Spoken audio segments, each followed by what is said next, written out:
Welcome back to the channel, Soap Squad. Today is an absolutely phenomenal day to dive deep into the absolute chaos brewing in Port Charles. Grab your coffee, get comfortable, and let's break down these explosive General Hospital updates. We have so much ground to cover, from shocking new alliances to explosive public meltdowns that are going to change the fabric of these families forever. I need to start with the absolute train wreck that is Willow Kane right now. Seriously? What is going on with her? We have spoilers for Tuesday, April 21, and let me tell you, Willow is officially losing her grip on reality. Over at Crimson, she is completely unhinged, browbeating Jacinda Bracken like she owns the place. And who walks in right at the climax of this screaming match? Michael Corinthus. Very ticked off, very observant Mike. But let's rewind for a second, because the context here is just mind-blowing and requires a deep dive into Willow's fracturing psyche. It all started at the Badgen Castle. Willow and little Wiley were having what should have been a beautiful, innocent mother-son moment. Wiley had just gotten a good grade on his spider project, and Willow, playing the role of the perfect doting mother, bought him a milkshake to celebrate. Cute, right? Innocent enough. But then Wiley spots Jacinda. He runs up to her, absolutely tickled with joy, wanting to share his good news. And Willow, she completely snapped. She sees Jacinda, who, let's not forget, has a history working as an escort, and Wiley recently learned the street term hooker from Olivia's careless phrasing, and Willow's maternal panic goes into absolute over. She threatened Jacinda right there in the middle of a public cafe, but Jacinda is not some pusher. She has survived the streets, she has survived the Port Charles underworld, and she gave it right back to Willow. We are talking about a near physical catfight right there next to the milkshakes and pastries. And then, the confrontation spills over to Crimson. Willow points her finger directly at Jacinda, screaming with pure venom. Keep that away from our children or you'll regret it. Let's be real for a second. I am so sick of Willow's hypocritical high. She acts like she is this pure, untouchable saint, but she is showing her true color. The Nell Benson genes are finally activating. I mean, think about it. Nelle was a master manipulator, aggressive, and completely unhinged when her territory was threatened. Willow is mirroring her deceased twin sister's worst traits right now, and it is terrifying to watch. And here is the absolute kicker that makes the scene a masterpiece of dramatic irony. Michael walking in on this is the worst possible thing for Willow's future. We know from our timeline that Michael secretly has proof that Willow shot Drew. Yes, you heard that right. Because of double jeopardy rules, Willow cannot be tried for the crime again in a criminal court, but family court is an entirely different. Michael is building an ironclad case for sole custody. He doesn't want joint custody anymore. He wants those kids all to himself, away from the chaos that Willow. So, seeing Willow act like a rabid dog in the middle of a high-end fashion magazine office, that is pure gold for Michael's ruthless legal. He is going to use his public meltdown to paint her as an unstable, unfit mother.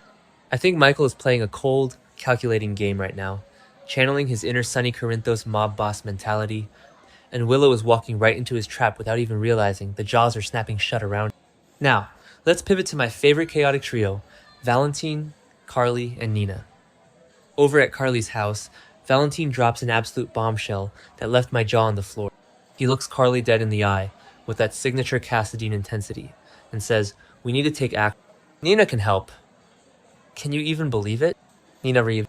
Carly is visibly startled, and honestly, so am I.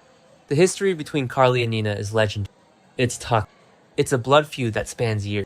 From the Nixon Falls debacle, where Nina kept Sonny's amnesiac identity a secret for months while Carly grieved, to the explosive SEC whistleblowing that nearly sent Carly to federal prison, these two women despise each other on a cellular level. Asking Carly to team up with Nina is like asking fire to team up with gasoline. Valentine had just confronted his ex-wife unexpectedly in her living room. He caught Nina trying to use his precious daughter, Charlotte, to lead the dangerous WSB agent Jack Brennan right to him. But instead of going nuclear and destroying Nina, Valentine did what Valentine does best. He assessed the board and offered a strategic deal. Nina tearfully confessed that Jack Brennan is blackmailing her with Willow's dire situation. So, Valentine, being the absolute 4D chess master that he is, proposes an alliance to delete the incriminating video evidence Brennan has hanging over Nina's head. He knows how to make digital footprints disappear. But here goes Carly again, standing in her kitchen, arms crossed, wallowing in her stubbornness. She is now entangled in a high-stakes alliance with a man that Nina also has deep, complicated romantic ties. Will Carly's old Sonny wounds come back to haunt her? Let's not forget the psychological toll of sharing men with your mortal enemy. Will her absolute refusal to ever give Nina an inch destroy this plan before it even begins? I firmly believe Carly's gonna try to sabotage. Cannot stand the idea of Nina having any power or being a necessary piece of the puzzle. But Valentine is right. They desperately need Nina's inside access to Brennan's orbit. If Carly lets her massive ego get in the way, they are all gonna fall to Brennan and Jen Sidwell. Carly needs to grow up, put her petty grievances aside, and look at the bigger picture, but knowing Carly, she will fight this tooth and nail. Speaking of the devil himself, Jen Sidwell, let's talk about the man who is going to bring him down. Ethan Love. Ethan is currently at Sunny's house, and the dynamic unfolding here is absolutely fascinating. Christina Corinthos Davis is there, and she asks him point blank if he wants a job with her dad. The sparks flying between Ethan and Christina are undeniable. We know Christina has always had a massive crush on him from years ago, and now that they are both older, wiser, and carrying their own baggage, that attraction is pulling them together like magnets. I am totally shipping this. Christina has a history of being drawn to dangerous situations and complicated people, and Ethan, with his roguish charm and dark vendetta, fits the bill perfectly. But let's look at the bigger picture here, because Ethan isn't just looking to be a low-level enforcer for the Corinthos organization. When Ethan was down by the waterfront, he left a mysterious, coded phone message for someone to meet him every day at noon in the exact same. He also told his sister Lulu that he had another stop to make before going to her. Was he talking to Sunny on that phone? Or is there a dangerous third party in? A mercenary? A ghost from his past? I firmly believe Ethan is building a highly trained, off-the-books tactical strike. Jen Sidwell nearly destroyed his mother, Holly Sutton. Sidwell framed Laura. Sidwell hurt Lucky. He hurt Sasha. Ethan is out for blood, pure and simple. He is not running from trouble. He is hunting. I absolutely love this dark, vengeful side of it. It honors the legendary Luke Spencer legacy perfectly. Luke was always a rogue, a wild card, but when you hurt his family, he burned your entire world to the ground. Ethan is doing exactly that, and Sidwell won't even know what hit him. Back at Nina's place, she is finally taking her destiny into her own hands, and I am here for it. She invites someone over to her apartment and says very seriously, with a steely look in her eyes, "I want to hire you." Who on earth is she talking to? Some fans on the forums think she's trying to hire Jack Brennan himself. But come on, let's use our brain. You don't just offer a top-tier WSB agent a job like he's a freelance contract. I think she is talking to the one and only Damian Spinelli. Think about it logically. Valentine promised to make the video evidence disappear to save Willow. Who is the absolute best hacker in Portland? The Jackal? If Nina hires Spinelli to hack into Brennan's highly secure WSB servers and wipe that video of Willow out of existence, she cuts Brennan's puppet strings completely. I am rooting for Nina so hard right now. She has been a passive victim of blackmail for way too long, and seeing her make aggressive, boss moves is incredibly satisfying. She is finally learning how to play the Port Charles Game of Thrones. Meanwhile, across town, Sonny Corinthos is in his element. He is in his dimly lit office at the back of Pizzulo's restaurant.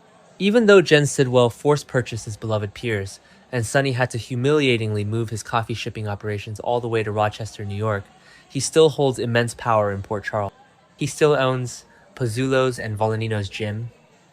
Sonny leans over his desk and tells someone in the shadows, "I have a better idea." Just hearing those words gave me chills. Who is he talking to? With his right-hand man, Jason Morgan, currently absent, Sonny needs a brilliant, tactical strategy. I am betting my bottom dollar he is meeting with. We know Jason previously set Brick up to have Britt Westbourne's Huntington's medications reverse-engineered to finish Marco Rios' mission. But right now, the immediate existential threat is Jen Sidwell and Ross Cullen. Sidwell is dangerously fixated on Sonny, falsely believing that Sonny is the one who killed Marco Rios. Sonny knows a massive mob war is coming to his door. He isn't just going to sit back and play defense. Sonny Corinthos does not play defense. His better idea is likely a devastating preemptive strike. He might use Ethan as his secret wild. Sidwell won't see Ethan coming, especially if Ethan is operating completely off the books, while Sonny plays the visible, loud distraction. The chess pieces are moving, and the board is set for an absolute blood. Finally, let's take a deep breath and look at a storyline that is a little more grounded, emotional, and deeply relatable. Over at General Hospital, Cody Bell and Molly Lansing Davis are anxiously waiting for a follow-up consultation regarding her recent endometriosis. Molly looks exhausted, but hopeful, as she tells Cody she wants to wait and see what Dr. Frida Navarro has to say before they make any concrete plans. These two have been through the absolute emotional ringer lately. They had previously discussed taking a romantic, much-needed vacation together, but Molly's worsening, agonizing condition forced them to postpone it. I have to take a moment to praise the writers for this representation.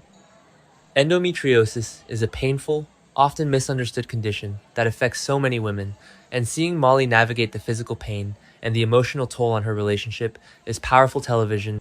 And Cody? Cody has truly proven himself to be a top-tier man. A lot of people, including myself, doubted him early on when he was just a grifter looking for a quick payout.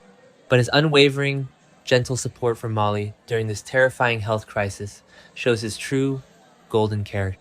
He isn't running away from the hard. If Dr. Navarro gives them the medical green light, I predict they are going to immediately untable that vacation discussion and finally take their. And honestly, let's speculate for a second. I wouldn't be surprised if Cody is secretly planning to propose on this trip. They have faced the darkness of a chronic illness together, they have weathered the storm of the Davis family drama, and it has only forged their bond into something unbreakable. But, as we all know, this is General Hospital. No vacation ever goes off without a hit. Will they run into unexpected danger? Will Molly have a sudden, heartbreaking medical complication while they are away? We will have to wait and see, but I am praying these two get at least a few days of sunshine and happiness before the soap opera tragedy strikes. What do you guys think? Is Willow completely beyond redemption at this point? Will Carly actually swallow her pride and work with Nina to save everyone? Or will she burn the bridge out of... And who is Nina really hiring? Drop your theories in the comments below, hit that like button if you enjoyed this deep dive, and I will see you in the next video.